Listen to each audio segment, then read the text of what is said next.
نحمده ونصلی علی رسولہ الکریم اما بعد، مسلمان ایسی شان کا مالک ہے کہ ساری زندگی کے گناہ بھی اللہ کسی ایک جملے سے دھو دیتے ہیں، کسی ایک نیکی سے ختم کر دیتے ہیں، کسی ایک دعا کے بدلے میں اللہ اس کی ساری زندگی کی برائیوں کو دھو ڈالتے ہیں۔ اس لیے ہمیں چاہیے کہ ہم مسلمان سے نفرت نہ کریں، کینہ نہ رکھیں، بغض نہ رکھیں، مسلمان کو بدکار نہ سمجھیں، گناہ گار نہ سمجھیں۔ کیا خبر ہم جس کو گناہ گار بدکار سمجھ رہے ہوں، اللہ اس کو جنت کا وارث بنا دے، اللہ اس کو جنتی بنا دے اور ہمیں اللہ ناکام کر دے۔ حضرت حافظ ابن دنیا رحمۃ اللہ علیہ انہیں ایک واقعہ لکھا ہے کہ ایک بزرگ تھے حضرت حامر، ان کے بیٹے لاؤبالی پن کا شکار تھے۔ جوانی میں جیسا ہوتا ہے غلطیاں کوتاہیاں ہوتی ہیں نوجوانوں سے، تو ان سے بھی تھی، تو مر گئے۔ تو لوگ گئے جو نیک لوگ صالحین، اس دور کے اولیاء عہد کے آ چکے بڑے بزرگ تھے، تو یہ رونے لگے۔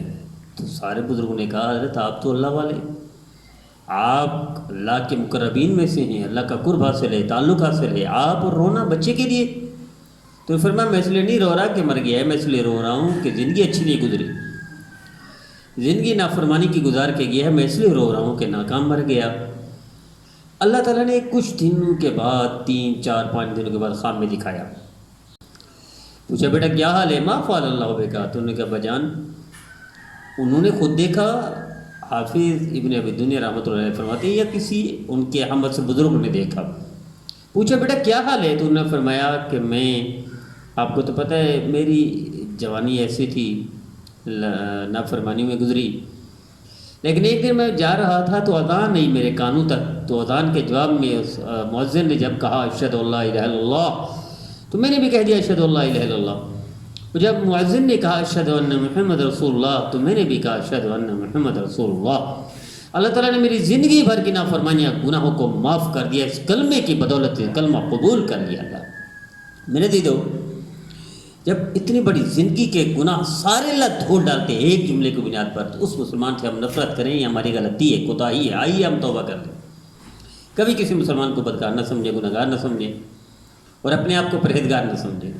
کیا خبر ہم جس کو بدکار سمجھ رہے ہوں اللہ اسے پرہیزگار بنا دے اور ہمیں اللہ لسٹ سے نکال دے۔ تو آئیے توبہ کر لیجئے، ہر مسلمان سے حسن ظن رکھیے، اور اللہ سے بھی حسن ظن رکھیے کہ اللہ مسلمانوں کا وارث ہے، مسلمانوں کا خالق ہے، مالک ہے، اور اللہ سے زیادہ کریم رحیم کوئی نہیں۔ مسلمان کا خیر خواہ سب سے بڑا اللہ ہے، تو اس لیے ہم بھی اللہ کی اطاعت و فرمانبرداری میں مسلمانوں کے خیر خواہ بن جائیں۔ آئیے عمل کیجیے۔